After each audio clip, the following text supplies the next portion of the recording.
Salve geral, empreteado na voz. Estou aqui rapidão só para falar que o programa que vai seguir aí, né, ele é de oferecimento da Lei Paulo Gustavo de incentivo à cultura, tanto da Fancult quanto da Secult, e de produção do Baluarte Cultural. É isso, eu espero que gostem, aproveitem. Começando mais um episódio do Empretecast. Queria saudar todo mundo que está aqui no espaço hoje. Muito boa noite, muito boa noite. É assim que eu gosto, a casa cheia, a casa animada. Hoje aqui, né, primeiro episódio do Empretecast, você acredita, mãe? Primeiro episódio do Empretecast aqui e eu tenho a honra, o prazer de estar entrevistando aqui a minha querida mãe de santo, mãe Lúcia de Toiajarina, do terreiro de Pena e Maracá, Toiajarina. Eu quero aplausos, pelo amor de Deus. Ai! Minha mãe, eu tenho a firme convicção de que não há pessoa melhor para narrar nossa própria história do que nós mesmos. Então, vou pedir para que a senhora se apresente aqui para o nosso público, tanto que está aqui ao vivo quanto das internet, que agora são modernos. Boa noite, né? Já estamos chegando à noite. Então, eu sou Lucimar Gonzalez. Mas para a Casa de Santo, para o povo de Santo, eu sou Lúcia de Toiajarina. Por que Toiá? Porque Jarina é uma cabocla da encantaria maranhense que se chama Toiajarina. E minha mãe de cabeça, orixá, é Iansã Oiá. Então, juntamos Toiajarina. E é isso. Quer falar mais um pouquinho da senhora? Como é essa atuação? O que a senhora faz além de ser mãe de santo? O terreiro que a senhora toca? Quanto tempo toca esse terreiro? Na vida comum, né, na sociedade, tipo assim, na sociedade fora a Casa de Santo, que a gente vive tanto tempo dentro da Casa de Santo que existe várias vidas para uma mãe de santo. Então, eu sou mãe, né, sou mãe de 3 filhos, né, e sou professora da rede pública, sou professora de francês da rede pública, sou neuropsicopedagoga na prefeitura municipal, né, trabalho com investigação de autismo, crianças autistas. E à noite, eu sou mãe de santo. Todas as horas do dia, sou mãe de santo. Eu estou no consultório, eu sou mãe de santo. Meu filho liga, mãe, eu tive um sonho. Eu vou lá interpretar esse sonho. E aí, é mais ou menos isso. Eu sou 24 horas mãe de santo, né? Eu falo sempre que a nossa casa ela é um hospital espiritual. É um HE da vida, né? Um HE espiritual. Ele não fecha nunca e está lotado sempre. É isso. Muito interessante, né, saber disso. E é interessante, mãe, que na sua fala, né, a senhora falou sobre sua chefe de cabeça, né, a mãe Jarina. E a mãe Jarina, ela, como a senhora bem colocou, ela é essa cabocla, né, encantada da encantaria maranhense. E é interessante quando a gente vai falar sobre encantaria aqui no norte, a gente se depara com várias formas, né, de se cultuar esse sagrado, né, que é os encantados. Também é uma expressão muito comum do norte, né? E eu queria que você falasse um pouquinho mais sobre a questão dos encantados, como que funciona a questão da Pena e Maracá também, como que é essa cultura. O que seria o Pena e Maracá e o que seriam os encantados?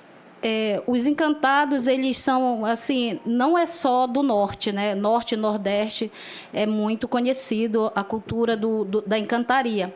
Existe várias vertentes, vamos dizer assim, para ficar mais claro, da encantaria. Por exemplo, tem na encantaria no Codó, tem o povo de Codó, tem o povo da água, tem o povo da terra, o povo do ar, né? O povo da mata.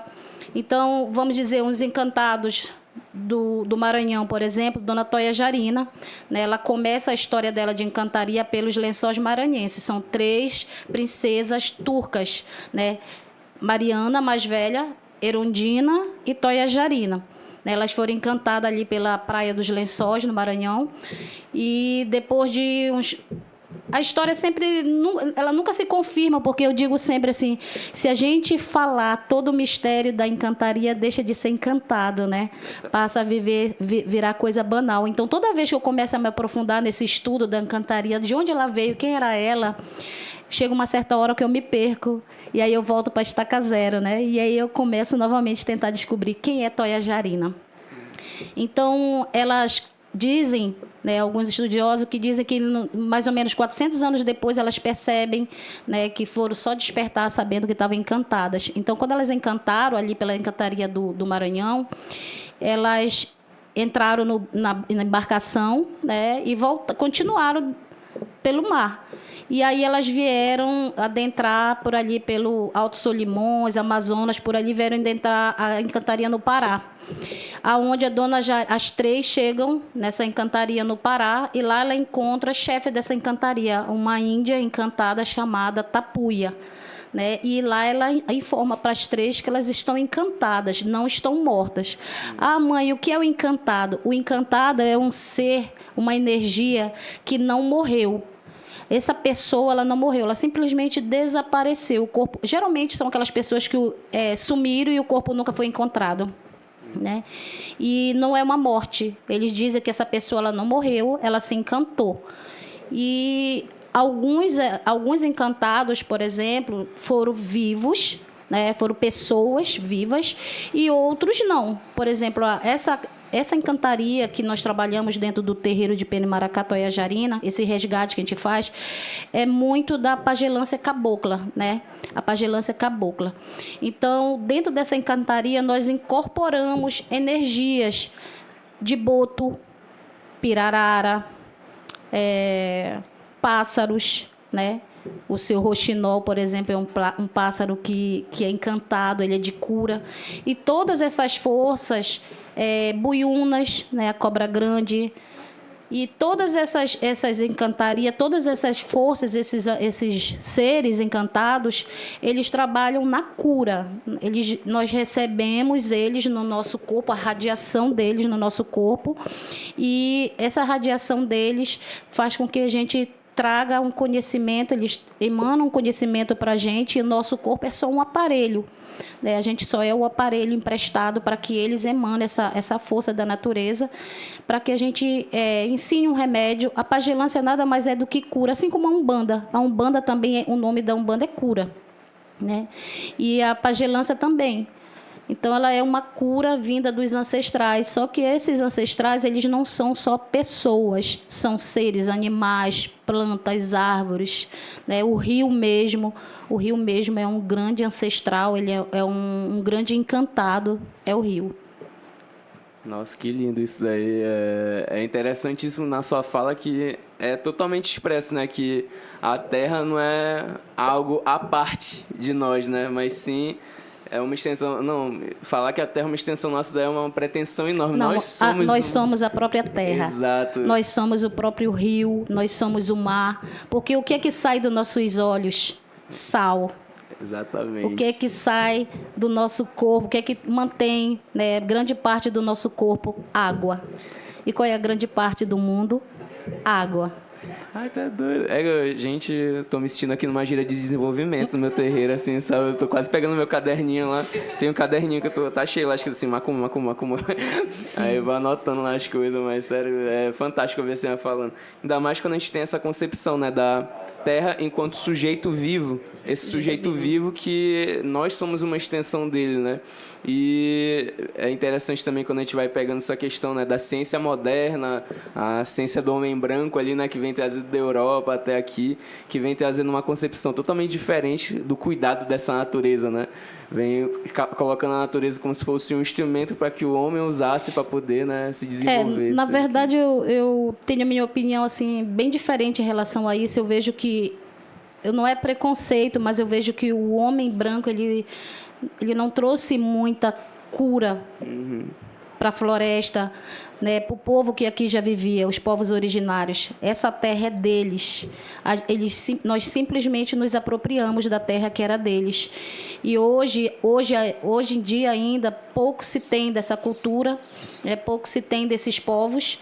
Eu, por exemplo, a pagelância, ela é uma... Todo mundo fala que ela é uma cultura, mas ela é uma ciência também.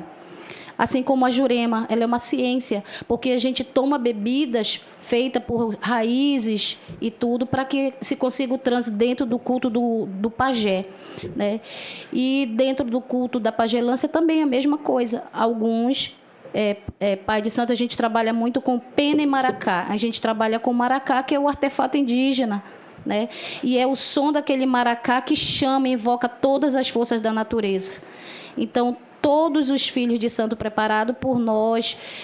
Não, eu não coloco santo na cabeça de ninguém. Eu não sou mãe de santo de ninguém. Todo mundo traz o seu santo, todo mundo traz seu orixá, independente de tu ser da religião ou não, todo mundo traz. O que é que o pai de santo faz? Ele é um mentor. Eu vou preparar o teu corpo pecador como o meu para receber essa divindade. É uma centelha dessa divindade só, porque se a gente receber tudo, a gente se torna até... A gente vai fazer bobagem, né? Porque o homem, quando ganha poder, ele acaba fazendo bobagem. Então, a gente recebe uma centelha disso. E é a caridade, né? A caridade nada mais é do que tu fazer o bem sem olhar a quem. Se chegar, o cara bate no meu portão e diz assim, e aí, eu posso entrar, eu estou procurando salvação, quero me cuidar, eu vejo coisas disso daqui.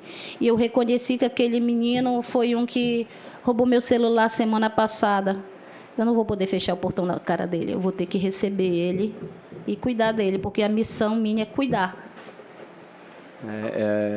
É a mesma seriedade com a qual um doutor vai fazer uma operação. Sim. A gente fica também a postos, né, para esse cuidado da espiritualidade Sim. dos outros, né? É interessante isso porque a espiritualidade, ela não é muito divulgada, como ela também é uma parte essencial do nosso cuidado, né? Que a gente leva em consideração o cuidado do físico, cuidado do psicológico, que é muito importante também, né? Nenhum está à frente, acima do outro, mas também tem o cuidado espiritual, né? E acredito que esse cuidado espiritual, da forma como a senhora apresenta isso, principalmente, vem trazendo uma noção de, não, cuidar do teu sagrado também é cuidar de si, cuidar de onde tu vive, porque tu é uma extensão dessa natureza, né? E a forma linda como a senhora fala, né? O ser humano, ele é água ali puro, né? Mais de 70% água. 70%. E aí é interessante essa forma que a senhora coloca, né? O cuidado, essa tripla relação, o cuidado de si com o cuidado espiritual é o cuidar de si, também é o cuidado com a natureza, né? E eu acredito que em tempos onde nós, amazônidas, vivemos todo momento sofrendo com violências e também sofrendo ameaças, né, de extinguir nossa terra, de queimar tudo. A gente passa ali pela Norte-Sul, a gente vê um bocado de fogo por ali, né? A gente vê também a galera querendo explorar petróleo na Foz do Amazonas. Como que a senhora percebe isso? Como a senhora vê assim, essa questão da necessidade do cuidado com nossos biomas, com a nossa vida, né, verde, e essa relação com esse cuidado de si também, e também com o cuidado do espiritual, o cuidado do sagrado? Desde pequena eu tenho esse desejo, esse sonho que parece um pouco utópico, né? Mas se cada um fizesse um pouquinho, não estava como está hoje, né? Na verdade, nem se cada um fizesse um pouquinho, se cada um deixasse de fazer um pouquinho de coisa ruim para a natureza, não precisaria agora estar toda essa mobilização para tentar salvar, né? Então, assim, o culto à pagelância, a Pena e Maracá, a gente nasce pajé, né? Eu sou descendente de negros, não escravos, que foram escravizados. Mas eu sou descendente de negros e de índios tapuia. A minha família ancestral toda foi praticamente dizimada, porque os tapuias, eles eram povos muito tranquilos, que viviam da caça, da pesca. E quando chegou a invasão aqui no Brasil, eles foram aqueles que não aceitaram. Então, eles não falavam língua do tronco tupi. Eles falavam uma língua diferente, então eles eram chamados tapuias. Todos os povos. E aí, desde então, quando a gente nasce dentro da natureza, com a natureza viva dentro da gente, a gente tem essa consciência, a gente não precisa estudar no livro, na teoria, né, para a gente aprender a cuidar da natureza, porque a gente consegue sentir que a natureza é nós. Então, quando a gente vai para dentro de um terreiro, e a primeira coisa que a gente faz quando chega num terreiro é tirar o sapato, para pisar no chão, sentir o barro, né, sentir a terra. E aí você vai começando o primeiro contato com a natureza. Então, como é que eu vou cuidar do sagrado? Como é que eu vou chamar essa força da natureza se eu destruir? Então, quando nós vamos fazer a água de Oxalá, ou então as águas de Oxum, águas de Iemanjá, nós pegamos e levamos oferendas até essa natureza. E essa oferenda, ela vai sempre em balaios perecíveis. Nós enfeitamos com tudo, com brilho, espelho, perfume, sabonetes e frutas. Coisas que nós, dentro da nossa cultura, a gente acha ideal para servir a eles. Mas quando a gente chega lá, a gente deixa somente aquilo que é perecível, o restante a gente traz tudo. E os filhos de santo, cada um de nós levamos sacos de lixo e nós coletamos tudo que tem de lixo naquele espaço onde a gente conseguiu fazer nossa obrigação. O que nós levamos e o que tem por lá. Não é muito o que a gente faz, mas se todo mundo tivesse essa visão, tu já imaginou o bairro Pepé de Socorro que a gente faz naquela orla ali? Se aquele bairro todo tivesse essa consciência que não existe religião certa e nem errada, que todo mundo tem que estar junto para salvar a natureza, que nem precisaria estar sendo salva, né? Ela precisaria estar sendo cuidada, só valorizada. Se juntassem a nós, quantas toneladas de lixo não seriam tiradas do rio Amazonas? Né? Se Oxum é a senhora da água doce, nós temos o maior rio do mundo, né? E nós estamos matando esse Oxum. Então, o Pene Maracá, o terreiro Toia Jarina, ele tem essa visão. Não focar na incorporação. A incorporação é a última etapa do processo de desenvolvimento mediúnico. Tu precisa primeiro ter consciência do mundo, do planeta que te cerca, que tu faz parte desse planeta, esse planeta faz parte de ti. E quando tu aprende a respeitar todo o teu espaço em tua volta, tu consegue respeitar qualquer uma outra coisa. E aí sim a gente vai para a parte do desenvolvimento mediúnico, que a gente vai tirando esses mitos que ninguém recebe nenhum espírito dentro do teu corpo. Né? Eles simplesmente irradiam, eles ficam próximos a nós, né? Acostados nas nossas costas, radiando. Porque se nosso espírito saísse, nós morreríamos. Então, assim, são muitas coisas. O Toia Jarina, ele é mais ou menos isso, né? Ele se preocupa com essa preservação da natureza, porque sem essa natureza eu vou levar como oferenda para Oxum se tiver só aquela espuma, né? Tiver sujo. Como é que eu vou lavar a cabeça dos meus filhos com uma água sagrada se essa água está contaminada? Se os bares daquela orla todinho despejam esgoto no rio Amazonas? E ele não começa aqui, ele começa lá nos Andes, né? Mas aqui, nós, povos da Amazônia, não era para estar assim o nosso rio. Não era. Porque a gente sente na pele tudo isso. Então, o filho de terreiro, ele sente na terra quando estão matando os pássaros, quando estão queimando as florestas. A gente sente quando teve essa queimada, grande queimada. Não importa se é aqui. Tudo faz parte da gente. O que está lá no Japão faz parte da gente. Porque o espírito, ele não tem limite. Essa energia do espírito, ela não tem limite. Ela transcende a tudo. Ela alcança qualquer espaço. Nossa, é importantíssimo isso daí que a senhora falou, né? Inclusive, aí você, professor de História, que fala que o Brasil foi descoberto, foi tirado de tempo, fomos invadidos. Invadidos. Exatamente, é super necessário falar isso, né? Tem vezes que a gente precisa falar o que é óbvio, né? Porque parece que foi esquecido, evaporou da mente, né? Sim. E, nossa, realmente, se esse podcast chegasse, todo mundo tocasse a consciência de todo mundo lá falando assim, pô, mano, é só tu deixar de fazer um pouquinho algo que não tá certo. Que não tá pra certo. Poder cuidar, né, dali. Eu lembro quando a gente estava indo fazer as entregas, né, das obrigações ali, e a gente tinha que tomar maior cuidado pisando no rio para não pisar em nada que pudesse machucar a gente, né, tudo. E todo o cuidado que a gente tem que ter ali, tanto o cuidado pra gente não se machucar, quanto o cuidado também para não deixar algo ali, né, que é muito importante isso, realmente, porque cuidar da natureza é cuidar de si, né, e é basicamente morar em uma casa, assim, se tu não tá cuidando da tua casa. É a tua própria casa, né? É a nossa casa verdadeira, na verdade, é a natureza. Porque quando a gente deixa o espírito, nós acreditamos dentro da cultura Pene Maracá, não existe a morte pra gente. Existe uma transformação. Ninguém morre, tudo se transforma. Então, quando eu desabitar essa matéria, eu me transformarei dentro da encantaria num pássaro, numa fruta. Eu queria ser um pé de açaí. E a gente se transforma num pássaro, numa fruta, numa árvore, né? Na água, num olho d'água. Tudo tem vida para nós, tudo, tudo. A gente vai na orla do Santo Inês aqui, né? E a gente colhe sobre a ponte aquilo que a maré traz, as sementes. Em vez de a gente ir na árvore e derrubar as árvores para tirar, a gente colhe aquilo que o rio traz.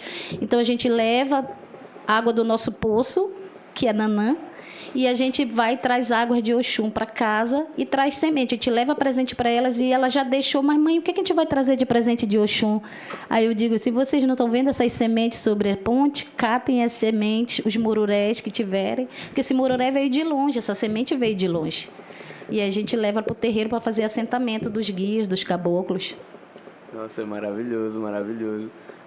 Mãe, também tem essa questão, né, do terreiro Penimaracá Jarina trabalhar com essa função também de cuidar desse meio ambiente, mas também isso daí, né, se converte em uma proposta muito maior, uma proposta social também, né? Não à toa, quando a gente está cuidando desse ambiente, a gente está cuidando da nossa vida também, mas o terreiro Penimaracá Jarina não é somente o lugar onde eu vou lá e tal, é para fazer uma obrigação, apenas estar cuidando ali, eu mesmo e meus irmãos de santo cuidando do meio ambiente, mas a gente também tem uma proposta que eu vejo muito, muito massa, que é de propagar isso, né? Inclusive é o que a gente está fazendo aqui agora, né? Falando aqui na boca de ferro, como diz a dona Jarina. Exato, falando na boca de ferro, mas o terreiro também, ele não recebe o público comum que a gente vê em terreiro, né? Que é o que? Pessoas mais velhas ali, né? E tudo. A gente vê mesmo crianças ali, adolescentes, que estão ali muito, muito versados, inclusive, nesse cuidado do sagrado, né?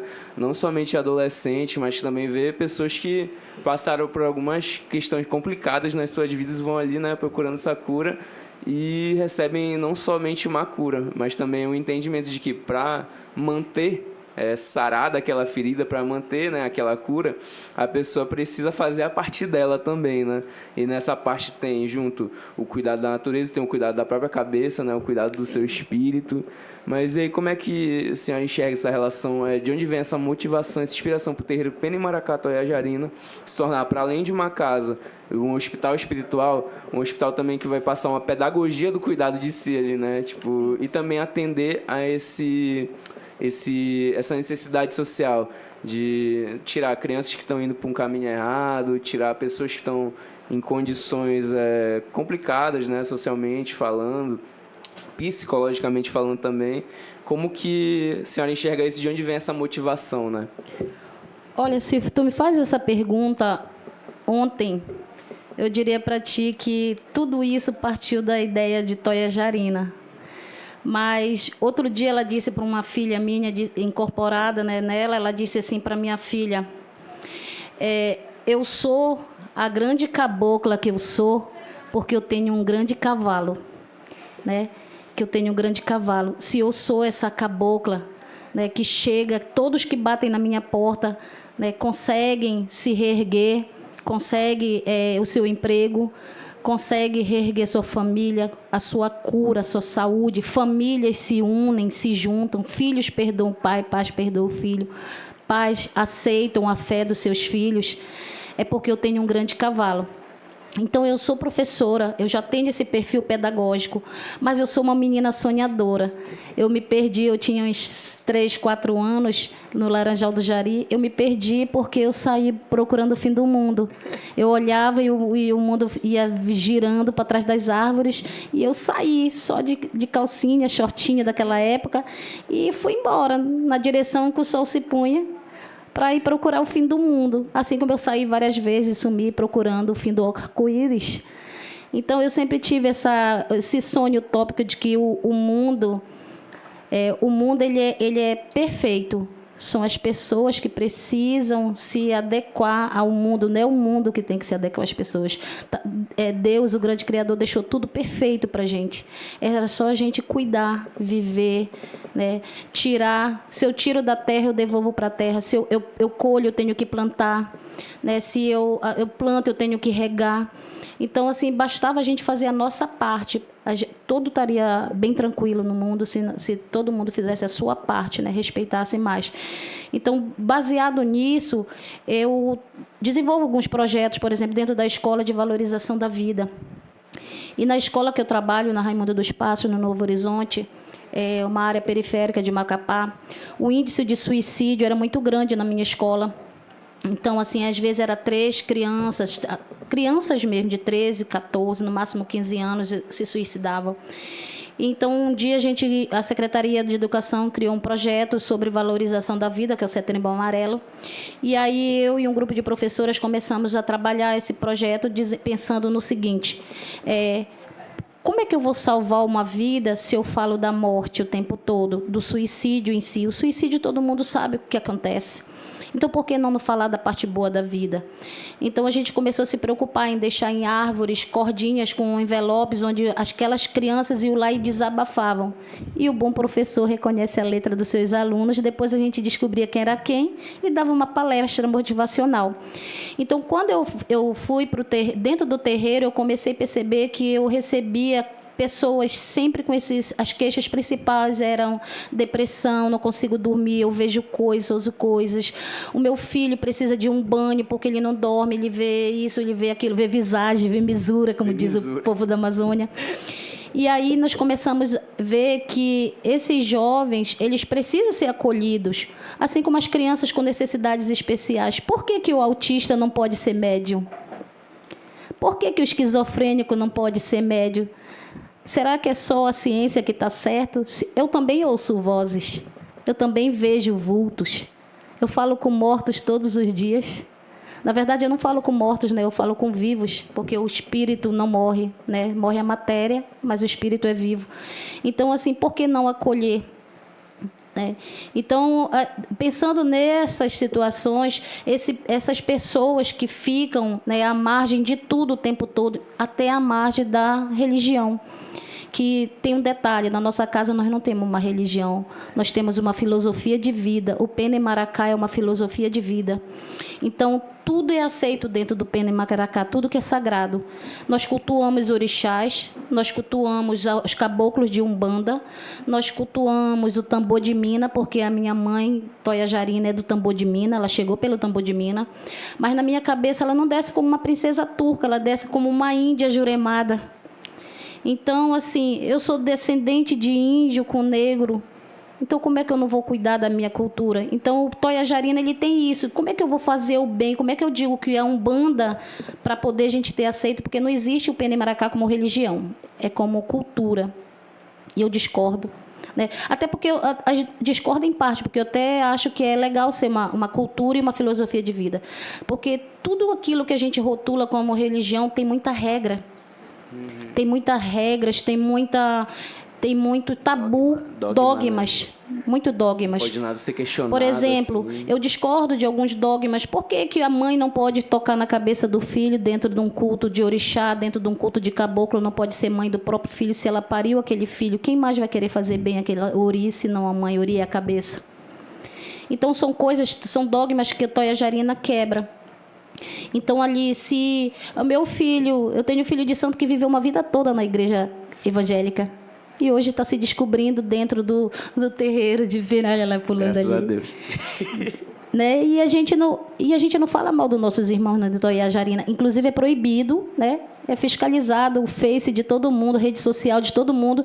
Se eu te pegar, tu chacotando qualquer religião, tu fica banido do terreiro por um bom tempo, porque nós somos todos irmãos perante Deus, perante Oxalá, né? Perante a Tupã e Zambi, o Lodumário, o Batalá, todos, o cacique, né? Tudo, Jeová. Então, o Toia Jarina, ele é isso, ele é essa filosofia de vida, né? Lá nós não temos distinção. Por exemplo, tem um casal, né? 2 rapazes que eles estão procurando um terreiro. E eles querem conhecer o Toia Jarina pela rede social e disse assim, não, mas é que a gente tem um problema para resolver, primeiro com a senhora, a gente queria ficar mais, é que eu e ele não é meu amigo, a gente é um casal. Eu disse assim, e... O que tem? O que tem? Tá, qual é o problema aí? Não, porque não tem esse porquê. Sagrado, espírito não tem sexo. O espírito, na verdade, ele aparece para a gente que tem essa visão para dizer que com aquilo que tu mais te assemelha do real, né? Então ele cria um corpo, mas na verdade o espírito ele não tem corpo, ele não tem sexo, ele não tem rosto, ele é só um feixe de luz, né? É só luz, tudo é energia, tudo é energia.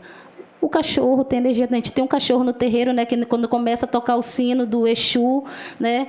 O sino da igrejinha faz Belém, blém, blom. Ele começa a girar no meio do terreiro, né? O guerreiro, guerreiro de Ogum, ele é rodante. E tem a Lebara, que é da Pombagira, Maria de Padilla.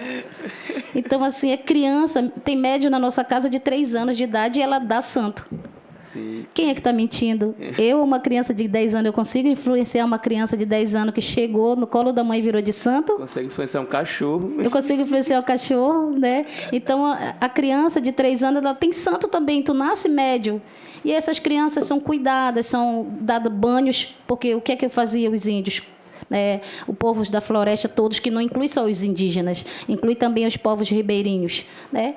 A cura vinha através das plantas, de semente, de tudo, de raiz, de tudo. A gente aproveita tudo. Então, Toia Jarina pega tudo isso e diz assim, vem para cá cuidar do teu sagrado. Eu não convido ninguém para cuidar de orixá, nem de caboclo específico. Eu digo, vem cuidar do teu sagrado. Porque tu é um corpo, né, que precisa ser cuidado. O teu espírito, ele tem inúmeras vivências antes de chegar até aqui. E tu traz toda essa bagagem contigo. Aqui tu chega, tu diz, cara, eu faço tudo, eu vivo na igreja, eu estou sempre doando todos os meus sapatos, as minhas bolsas, couro café para a igreja. E eu continuo na miséria, eu continuo com um problema, eu continuo assim, eu não dou sorte com ninguém, eu não consigo ninguém na minha vida e tudo, sempre murmurando.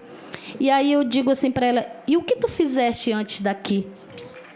Talvez não seja sobre aqui, seja sobre lá. Então a gente acredita que a gente tem outras vidas antes dessas aqui. E essa aqui também, às vezes, não é a última. Tem gente que pode até ser, mas às vezes não. Esse espírito ainda tem inúmeras outras reencarnações. Então, o Toia Jarina vai desmistificando essas coisas de que existe uma regra para tudo, um dogma para tudo. Tu chega lá, tu vai ser cuidada. A primeira coisa que te vai cuidar é da tua cabeça, né? E outra coisa, se tu toma o Rivotril da vida, tu vai continuar tomando. Porque tudo faz parte, a ciência, a natureza, tudo é uma junção de um todo. Então, ninguém vai deixar de tomar sua medicação para cuidar somente com folha. Por exemplo, o chá da raiz do quebra-pedra com cana-fiche é bom para tirar a pedra do rim. Mas se tu está tomando o remédio do médico, toma junto. Entendeu? Até porque, na época dos nossos antepassados, o remédio da natureza fazia efeito. Mas o homem branco, quando chegou, ele trouxe doenças que o povo da floresta não conhece. Tornou-se necessária essa medicação da ciência do homem branco, na verdade, que a ciência do povo da floresta existe. Então, Toia Jarina pega tudo isso e diz que tu não descarta nada, tudo é importante, de tudo tu pode tirar o melhor sem que tu agrida o outro. Eu não preciso dizer que a ciência não vale nada e que somente a cura da floresta serve. Tudo é válido, basta tu tirar aquilo que serve para ti, o que não serve, passa para outro que vai aproveitar, né? É igual a gente rola para cima e deixa. Então, o Toia Jarina, ele faz esse resgate social, né? Tem muitos jovens que estão no vício, nas drogas, e eles vão para o terreiro, né? Lá no terreiro de Pena e Maracá, esse jovem, ele assina uma autorização, os pais dele assinam uma autorização para ele frequentar o terreiro se ele for de menor, mas na maioria das vezes chega o jovem, trazido pela mãe para ver se eu recupero aquele jovem, e depois vai ficando a mãe, o avô, a sogra, vai vindo todo mundo para dentro do terreiro. Essa criança, ela tem que apresentar o boletim escolar, ela precisa ter notas boas na escola para ela continuar frequentando o terreiro. Não se dá bebida alcoólica, nem no desenvolvimento de Exu e Pombogira. Mesmo sendo de maior, você sabe disso, né? Não é porque se a pessoa for um cachaceiro da vida, tu vai beber cachaça lá dentro. Não, tem todo um fundamento, porque tu tem que ser preparado para fazer o uso daquele álcool, daquele cigarro. Ele não é para vício, ele é para limpeza do corpo. É uma defumação do teu corpo por dentro. Né? É um banho por dentro. Então, o Toia Jarina tem isso de filosofia da vida, que ele vai se expandindo para o Itoiá. E aproveitando que começou a falar do Itoiá, né? Essa ideia assim, que a gente tem que cada vez mais estar se materializando, né? De forma mais legal e tal. E a senhora podia falar um pouquinho do Itoiá para a gente? O Itoiá, ele é um sonho de criança. Eu sou filha da dona Lília de Tupiaçu, né, filha do pai Marcos, né? Todo mundo sabe Olofoni, né, lá, Pai Marco lá no Zerão. E eu me criei no terreiro dela, de cura, lá no Congós. Meu pai era pai ateu no terreiro. O pai ateu é aquela pessoa que incorpora, tem vidência, audiovidente, né, que escuta, mas ele opta para não incorporar. Então, essa pessoa ela vai trabalhar, ser um braço direito dentro do terreiro de cura. E eu me desenvolvi lá, uma boa parte, mas eu já venho apresentando incorporações desde criança, né? Eu tive uma infância bem difícil, né? Era meio doida, trachada como doida, que via coisa. E aí, na fase da adolescência, eu fui parar nesse terreiro. Então, desde lá, a gente já tinha, lá nesse terreiro, nós começamos a cuidar das ervas, que a gente usa muita erva, que é o sangue verde, que a gente fala, né? A clorofila, a gente tira esse sumo verde que cura as cabeças, o amacia efeito da erva. Então, Kocioê, Kociorixá, sem erva não tem orixá, não tem caboclo, não tem encantado. Amo essa frase. Não tem nada. Então, né, eu essa babá o sangue, Senhor das Folhas. E então lá nesse terreiro nós começamos a ter um canteiro onde tinha as ervas, né? E tem um tempo para colher essa erva. Essa erva ela não pode ser colhida de qualquer forma. A gente reza a planta antes de tirar ela da planta, porque quando a gente faz o corte nela e leva essa planta e ferve a planta, depois a gente acredita que essa planta ela vai morrer, vai murchar, vai morrer, porque ela ainda está ligada energeticamente àquela folha que eu tirei. Então, a gente deixa essa folha descansar pela parte da manhã. Toda a folha de Oxalá, folha branca que a gente chama, folha mais para apaziguar, calmar, a gente tira folha fria, que a gente chama. A gente tira pela parte da manhã até mais 11h30. Depois do meio-dia, essa erva se torna de Exu. Ah, então ela não presta, Exu é ruim, Exu é o diabo. Não, Exu é quente. Exu é quente e a gente está querendo apaziguar essa cabeça. Então, até meio-dia, antes do meio-dia, a gente tira para apaziguar. Depois do meio-dia, até uma erva de Oxalá se torna de Exu, porque ela fica quente. Então, de lá veio esse sonho.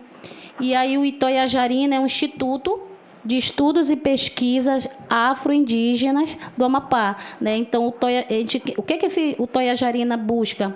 Ele busca resgatar a cultura do Pene Maracá, não deixar morrer. Né? Porque, como professora, eu trabalhei em muitas aldeias indígenas e tudo é válido, como eu falei, não é uma crítica, nem uma religião, mas o índio de paletó e gravata, pregando com uma Bíblia, e a pagelância dele, e aquela fé que ele tinha, que rezava, que cantava aos orixás, que cantava aos encantados, né? Cadê tudo isso? Então, a gente o nosso filho adoecia, a gente levava para benzer. Tu caía na rua ali, tu levava para a vizinha da esquina puxar teu pé, né, desmentido, colocar no lugar. A mulher está com dores abdominais, não melhora, nada passa. Aí ela está com a mãe do corpo fora do lugar. Tu vai puxar a mãe do corpo. Né? Tem gente que nem sabe o que significa mãe do corpo, é aquele coraçãozinho perto do umbigo da gente, né? E quando ele está fora de lugar, dá um monte de coisas na mulher. A parteira, a gente só puxando a barriga da grávida, a gente consegue saber se essa criança está encaixada ou não. Tem parteira tão boa que ela consegue descobrir até o sexo do bebê. Né? Então, eu venho disso, eu sou filha. Todas as mulheres que vieram antes de mim na minha família são benzedeiras. Né, benzedeira, fazem garrafadas, puxam, faço banhos, né, incorporam, escutam, veem. Por exemplo, eu consigo dizer coisas sobre a vida daquela pessoa depois que ela toma o café dela. Eu tenho mania de olhar dentro das xícaras de café. Eu leio borra de café, né? Eu consigo ler palma de mão, né? E principalmente fundo dos olhos. Então, o Itoiajarina é isso, ele quer resgatar, né, esse cuidado, a cultura do Pene Maracá, não deixar morrer e, principalmente, preservar os biumbas. Porque o que acontece? Se o rio está todo poluído, eu vou cultuar Oxum onde? A floresta está toda queimada, não tem animal, não tem nada, não tem mais nada. De onde eu vou tirar folha? Né? Da onde eu vou tirar folha? A vocês no terreiro, vocês sabem, até quando a gente vai forrar o chão de folha para os nossos festejos, a gente pede licença para a árvore para tirar, porque toda árvore é de Oxóssi, o que era o meu pai, e toda folha é de Ossan, Euessa. Então, não existe nada sem folha, não existe, nem a gente existe sem a natureza, né? O que eu senti melhor quando eu cheguei aqui, essa grande mangueira, né, aqui na frente, que ela traz a sombra, traz o vento para a gente, né? Sem falar que ela é um próprio Exu também, né? Exu Mangueira, né? Quem não conhece, é Exu bem antigo, né? Do tempo dos terreiros de fundo de quintal. O nosso terreiro é um terreiro de fundo de quintal, né? Daquela banca com chão de terra mesmo, tem que varrer todo dia, levanta aquela poeira gostosa que cola tudo no teu dread. Mas o Itoia Jarina é isso.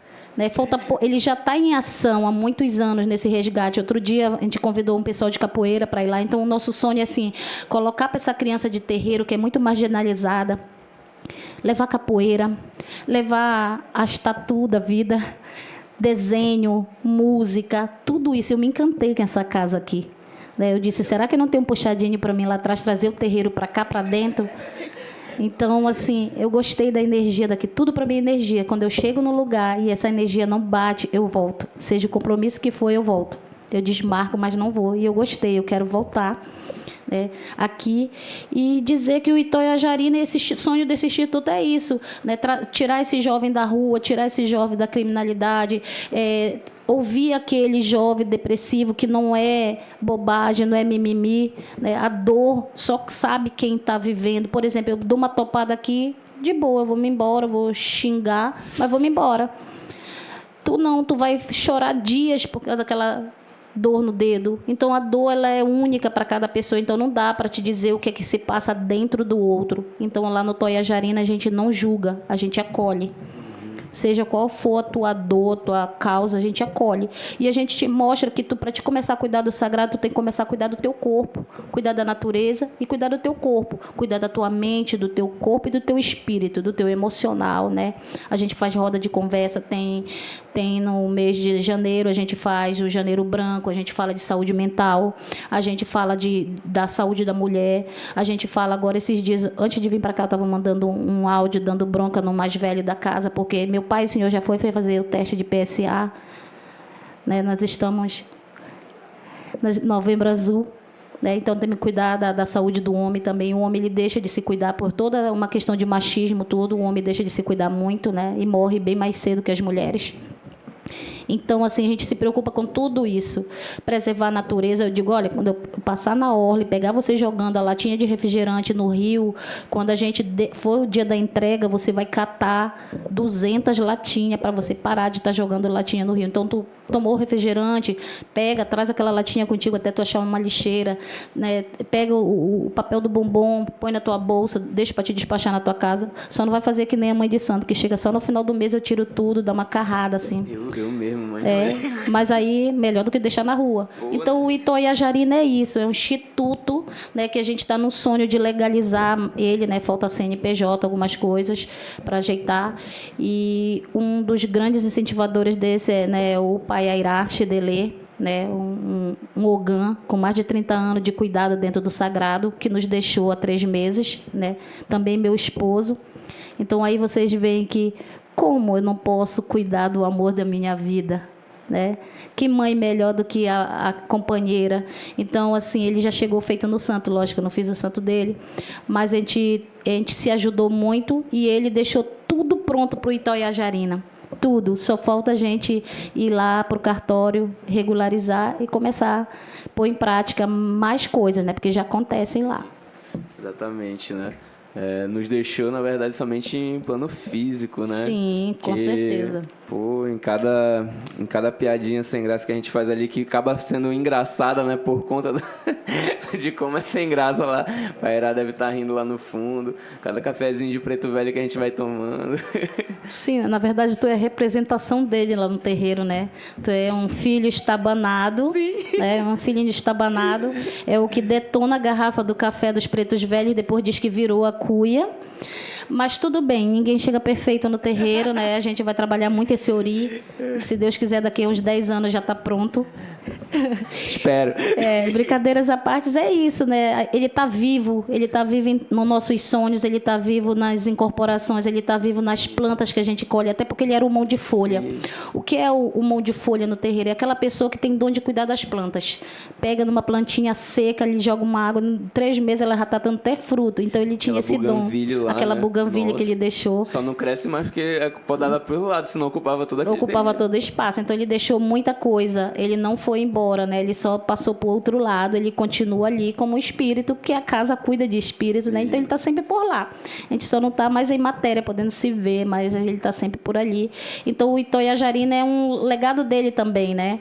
A gente trazer esse jovem, tirar esses jovens da rua, né? Inclusive, esses dias, muitos ligando, né? Ele disse assim, eu não sei se a senhora vai me aceitar. Eu caí no mundo das drogas depois de uma depressão. E aí eu quero sair disso, eu quero me salvar. Mas eu prometo que eu não vou mexer nada na sua casa. A preocupação dele, né? Eu falei, não, aparece aí. Aparece aí no terreiro que a gente vai se cuidando. Eu também não sou muito legal, não. A gente se cuida junto, falo para ele. Então, eu tento acolher da melhor forma possível lá. E também lá não existe ninguém com santo preso, né? Não existe isso de prender santo. Quem prende espírito? Ninguém. E nem ninguém é pai de santo, porque a gente é mais pecador do que o próprio filho que chega na nossa casa. Então, a gente cuida do sagrado, a gente cuida do santo daquela pessoa, prepara aquela pessoa para o santo. E o Itoia Jarina prepara a pessoa para o santo, ela cuida do social, né, do emocional, ela cuida de tudo. Ela faz o Itoia Jarina, ele é como se o terreiro e o instituto caminhassem junto ali. Tem uma causa muito mais do que religiosa, mas também social. Sim, sim, é isso que eu acho fantástico, assim, no instituto, no terreiro, né? E tá se materializando aí, né? Tá correndo tudo certo, tudo certo. Mas aí é interessante, né, que quando a gente tá falando sobre esse cuidado sagrado e sobre também a questão de respeitar, né, o próximo, a senhora tava até falando ali que Deus nos criou aqui todos iguais, né? Aí uma pessoa para e ouve assim, uma mãe de santo falando de Deus, fala, como assim ela tá falando de Deus? Por que como assim, meu Deus do céu, como ela tá falando de Deus? Igual o seu Uber, né? A senhora começou a falar do nada que rezou e tal por uma mulher aí, o Uber crente, ele ficou, como assim, meu Deus do céu, tu tá rezando, mas tu não é mãe de santo? As pessoas pensam que a gente não é. E eu digo mais, né? A gente, na verdade, a gente não é todo. A gente tem que parar com essa filosofia de que a gente todos somos iguais. Nós não somos iguais. É normal ser todo mundo diferente, né? Nós somos todos diferentes. E tá tudo certo. Tá tudo certo. A gente pode ser igual, nem direito a gente é igual, porque a Constituição prega direitos, mas ela não acontece de fato. Não é. Então não existe esse todo mundo é igual, né? Todo mundo é diferente, todo mundo luta pelos seus direitos, mas ninguém é igual e nem todo mundo tem seu direito. Né? E sim, a gente fala de Deus, né? Glória a Deus, aleluia, Axé. irmão, axé, saravá para quem é de saravá, né? Mucuio para quem é de modupé, para quem é de modupé. E tudo é divino, tudo é sagrado. Deus é o nome mais comum, né, da divindade maior, que ninguém conhece. No meu ver, no meu coração, Deus é mulher. E preta ainda. Deus é uma mulher negra. Deus é uma mulher negra, né? E daquela bem A mãezona, bem assim. mãezona, tipo Com assim. Black Power grandão, um Black assim. Power grandão, uma anca bem grande, um Não, que peito não. bem farto. Com a cara assim. Esse é Deus para mim. Porque se Deus, toda a mulher, ela que pare, ela que é a continuidade da vida, como é que as divindades maiores todas são só homens? Quem pariu quem, então? Então Deus só pode ser uma mulher para ter parido a gente todinha, né? E Jesus é a continuidade desse dom divino. Da criação, Força né? da criação. Então a gente não foca mesmo assim, brincadeiras à parte, não foca nisso que Deus é louro, preto ou branco. Deus é um arco-íris, ele é de todas as cores, né? Assim, Mas falar que ele é um surfista loiro é foda. a própria né? natureza é Deus, né? Olha a natureza aí, tu vê cada sapo na floresta colorido, pássaros coloridos. Então, Deus é essa mistura de todas as cores aí que a gente aprende a dar nome, chama de Jeová, de tudo. A gente tem que dar um nome, às vezes, pra gente se sentir seguro, Se né? sentir seguro. Sendo que... Pra que nome? É o sagrado. É o pronto. sagrado. Lá em casa a gente fala assim, bença minha mãe, que o sagrado te abençoe. Porque eu não tenho só Itoia Jarina, eu não tenho só Iansã, que eu sou uma filha da mulher búfalo com o caçador de uma flecha só. Mas eu sou filho de... Se eu tenho uma casa de santo e eu me ajoelho no pé de todos aqueles santos para agradecer todo dia, então eu sou filha deles todos. Então eu não posso dizer meu pai ou minha mãe, o sagrado todo te abençoe. Exatamente. Eu e mãe tem um negócio que eu acho muito legal na nossa casa, assim, que é o quê? Foi falado aqui, né? A pessoa chega lá precisando de ajuda e tudo. E rola esse acolhimento, sim, com certeza. Mas também tem uma questão de, claro, de uma forma mais educada, mais carinhosa, fala assim, ó, assume teus BO também. Ah, isso é a primeira coisa que eu É a falo. primeira coisa, porque a pessoa, assim, a gente não tá falando mal de nenhuma religião, mas, tipo, que tem às vezes essa figura divina, Deus, a força criadora tem, mas só que em algumas outras situações é criado também uma força oposta, né? Como aquela Sim. que é o diabo, é a porta-voz do mal, né? E no fim das contas, esse ser maligno, ele Esse só tá diabo é servindo. tu mesmo. Não é, o diabo é a pessoa utilizando de alguma coisa que ela criou ali pra falar, não, não fui eu, foi o diabo, pô. Não fui eu que quis beber aquele litrão lá e ficar todo porre, foi o Não diabo fui que eu me que deu. quis tirar o marido da outra, foi a Foi pombogira que não tirou. é. Inclusive, bom que você falou isso, porque, olha, é também comumente, como eu posso dizer, simbolizado, porque a gente tem um sincretismo, né? Aí parece que esse sincretismo negativo tenta colocar não usando a palavra do sincretismo certo, né? Mais uma brincadeira aqui, mas parece que muitas vezes esse mesmo diabo, né? Esse daí eu sei que é basicamente o depositário das nossas ações ruins, ações questionáveis, sendo que no fundo somos nós mesmos ali. Esse ser, o diabo, ele é colocado como se fosse Exu. Aí a gente vê assim no show lá da Ludmilla colocando assim, não, só Deus expulsa o Tranca-Rua das pessoas. Aí no outro dia eu vou lá no terreiro e o Tranca-Rua falando assim pra eu ser uma pessoa melhor, cuidar do meu espiritual, também praticar boas ações. Ele brincando com os médiozinhos do terreiro, brincando com as crianças do terreiro. Sim, na casa, que a gente chama de casa de lei, né?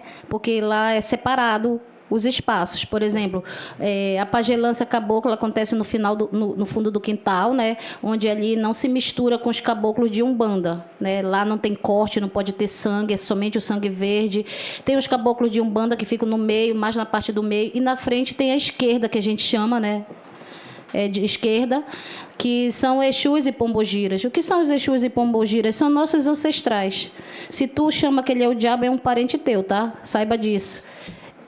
Ou seja, Antes o diabo de é o teu tio. Pode Não, ser um tio, um tataravô, um quincavô, um sectavô. É alguém, o Exu é um ancestral teu. Tanto que quando a gente vai para uma casa de candomblé, a gente tem que assentar o nosso ancestral. Então, o ancestral é um Exu e uma pombogira. Então, Exu não é o diabo, até porque na nossa religião não existe essa nomenclatura de Deus e diabo. Existe o bem e o mal. E esse mal também não tem uma figura humana. O mal é qualquer ação que tu faça contra o outro, né? Então, se eu faço algo si mesmo, né? e contra si mesmo, por exemplo, se tu tenta contra a tua vida e a vida nós acreditamos somente o Criador deu e só Ele tira, tu tenta contra a tua vida, tu tá fazendo mal contra ti mesmo, né? Só que esse mal contra ti mesmo, tu acaba afetando toda a tua família, porque quem morre é toda a família do aquele que morreu, né? E ela fica uma família morta em vida. Então a gente a gente desmistifica muita coisa dentro do Toia Jarina, e o Exu não é o diabo, para nós Exu é caminho, né? A primeira coisa, quando eu abro os olhos, eu agradeço, que eu piso no chão e digo, Laro Exu, obrigado por ter deixado eu tocar o chão. Eu saio da rua, se eu estiver na rua e der meio-dia, eu passo o dedo indicador no asfalto e levo para cima e para baixo e digo assim, para cima, e digo, Laro Exu. Mas por que tu pega no chão e leva o dedo para cima, salvando Exu? Eu disse, quem disse que Exu está lá embaixo, está lá em cima, está certo? Exu está em todo canto, Exu é uma esfera. Exu não para de girar, Exu é o mundo, né? Ele é o mundo, ele é em gira, né? Então é tudo isso. Ele tá aqui nessa mangueira descarregando a gente. Descarregando todo mundo. É o guardião da porteira, né? Vocês estão bem acompanhados. E é um porrudo do Exu, né? Pô, na porteira deixamos sentinela aí. Isso. E, inclusive, né, que a força de Exu, que as forças de Exu possam, né, abrir caminhos aqui para esse podcast, né? Sim. Primeiro episódio aqui foi totalmente estratégico convidar a senhora, minha mãe de santo, que estimo demais para esse primeiro episódio, mas o que não foi estratégico, para ver como que o sagrado ele também tem o próprio plano dele. Organizaram o Te Puxa, a cabeça tava atabalhoada, né? Como assim ela fala. E aí eu vi os dias, eu falei, apareceu um compromisso pra eu fazer no dia 14, aí já foi desmarcado, não fiz. Mas aí eu falei, não, dia 14 não vai dar pra eu fazer o podcast, bora no segundo dia, que é dia 15. Aí falaram, ainda bem, né? É feriado. Eu falei, pô, melhor ainda, que a mãe já não vai estar dando aula, já vai poder ir. Aí depois eu também paro e penso, caramba, dia 15 também, né? Dia da Umbanda. Rapaz, inclusive não, mas é o dia que oficializaram, né, a Umbanda, né, que todo mundo pensa assim, o culto de espírito tem 116 anos. Não, o culto de espírito não começou com Zélio de Moraes, nem Fernandinho, nada, com 7 encruzilhadas. Ele oficializou no Rio de Janeiro, mas o culto de espírito já vem bem antes de chegar todo esse povo aqui invadindo o Brasil, já tinha o culto a espírito, né? E ele virou religião só há 116 anos, a Umbanda, mas a Umbanda, ela é múltipla, né? Ela tem várias vertentes da Umbanda que não dá nem para esotérica, a Umbanda que mistura bruxaria com esoterismo. O que é a bruxaria? Nossa, eu sou bruxa. Cruz credo, eu digo também. Porque o que é bruxa? É aquela mulher que conhece toda a ciência da floresta, tudo que é incenso, é a louca das pedras, das essências, a gente sabe manipular elementais, né, cristais, as pedras, tudo que tem na natureza, a mulher. As folhas também. Como as folhas também. Então somos bruxas. Em alguma vida eu fui queimada, porque eu não gosto muito de calor, não. Apesar de ser quente como Oiá. Eu sou quente como Oiá. Irmã, é interessante na também. Na minha veia corre dendê. Exato. É interessante que também, né, tem essa questão, né, de quem é que é a bruxa? É aquela curandeira. É a curandeira. Quem que é um umbandista? É aquele que tá pronto para fazer da sua casa o hospital dos pobres. Isso. A gente percebe que tem aí uma relação de racismo estrutural quando a gente vai falar de, olha, o que faz bem para a população negra, para a população cabocla, para a população que é minorizada mesmo sendo maioria, né? Tipo, mulheres, por exemplo. Mulheres naquela época do medievo não podiam ter essa postura de cuidar das pessoas ali a partir de suas práticas curandeiras. Quando faziam isso eram taxadas de bruxas e queimadas ali. Sim. A nossa religião é tratada como se fosse... Na religião não, é muito mais que isso, né? É uma forma de sistematizar o cuidado do sagrado, né? É muito mais que uma religião. E a partir de banhos, de conversas, de uma forma mais leve de se tocar a vida e cuidar da natureza, que é um cuidado da gente também, é considerado do diabo, é considerado algo maligno. A gente vê que tudo que está destoando do que o racismo estrutural, né, com a ciência do homem branco ali trazendo pra gente, cheio de doenças também, né, tudo que sai um pouquinho disso é considerado do mal, né? Sim. O diabo, que eles tanto gostam de falar, né? Porque parece que o diabo parece que é mais presente ali do que Deus, né? Porque, por tanto de coisa pro inimigo ficar furioso. É colocado na gente, colocado o Exu como diabo, como a gente acabou de desmentir isso também, né? É muita onda, né, mano? Essa questão de, o que é do negro, o que é do indígena, o que é da mulher ali é considerado maligno. Agora o que aqui, até no norte mesmo, que eu acho que não deveria ter esse tipo de preconceito aqui, porque a gente aqui todos... garrafada, né, tu passa pelo verão peso ali, um bocado de bonitinho. Aí tu tem um amigo, pele amorenada, o cabelo liso. Pô, mano, tu parece índio. Tu parece índio, como se fosse algo pejorativo, né? Exatamente. E, cara, eu digo, que bom, né? Que bom que tu parece índio, né?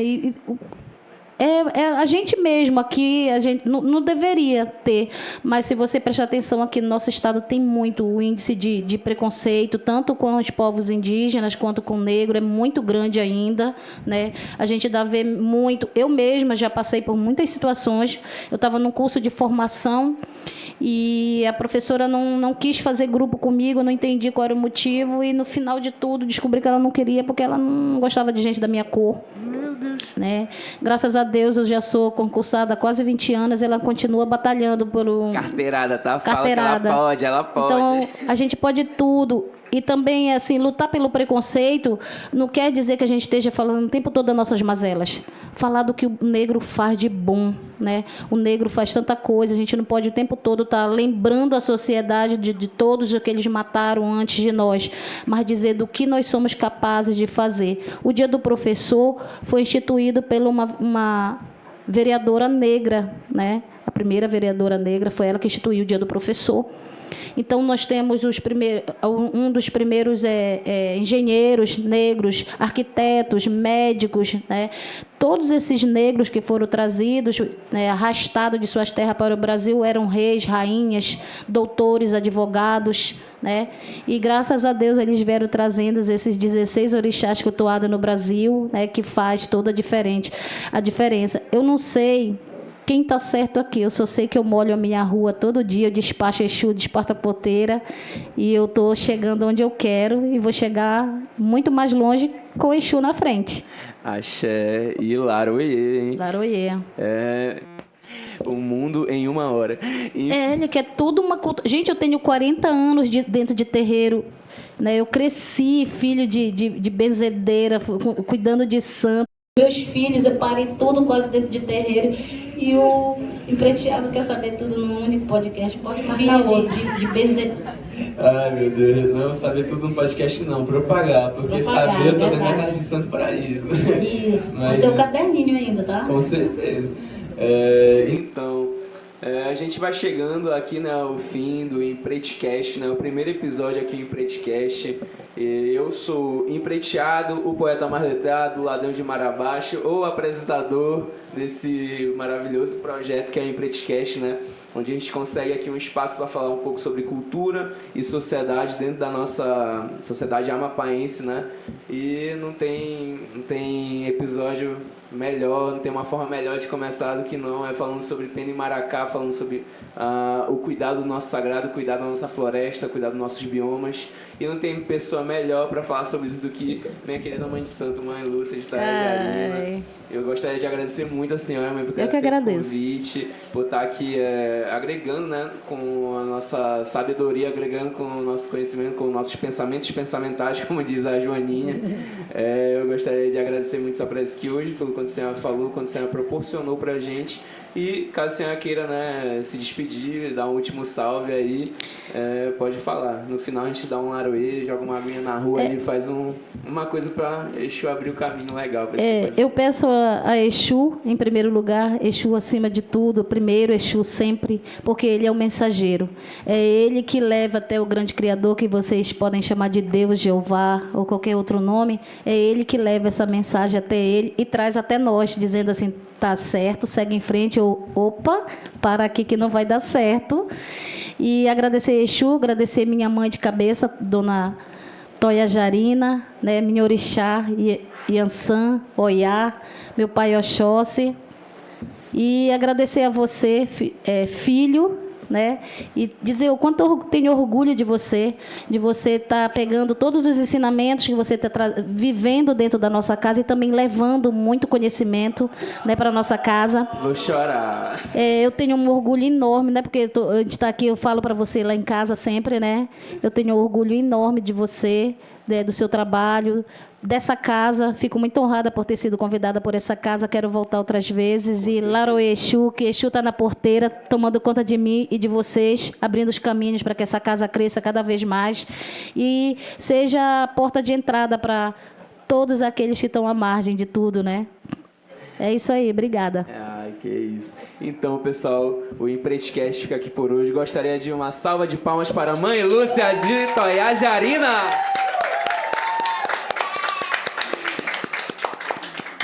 É isso, vamos encerrando aqui o programa de hoje, episódio inaugural. Foi. Antes do Cruzeiro das Almas, transportado em navio negreiro, apesar disso, muita calma, sem trauma, despedaçou-se em dor e de amor fez-se inteiro. Vítima de quem veio de caravela, praga sagrada tipo escaravelho, no fornilho do cachimbo a poesia, a força de um preto velho. Preto, pretinho, tipo café, pra quebrar o mal. É muita sabedoria, além de muita mironga e muita fé. Foi assim a sobrevivência, longe de teoria. A sua história se encontra ao olhar para trás, ou mesmo ao nosso lado, aliás, força dos ancestrais. As opressões vividas hoje, violência, descaso, foi resistida anteriormente através de uma união entre nossos antepassados. Passado, o que fala aqui é a história, ensinada com profundidade pelo mestre em oratória. Suncê não se iluda, misifio, nego no toco, piste e benzitu, mas ao se levantar, preto velho é Exu, cola colhedor, cheiro de alfazema, arruda e guiné. pro meu vovô que vai o primeiro café. Com a fé na ancestralidade, a cada ponto, palmas. Adorei os versos, adorei as almas.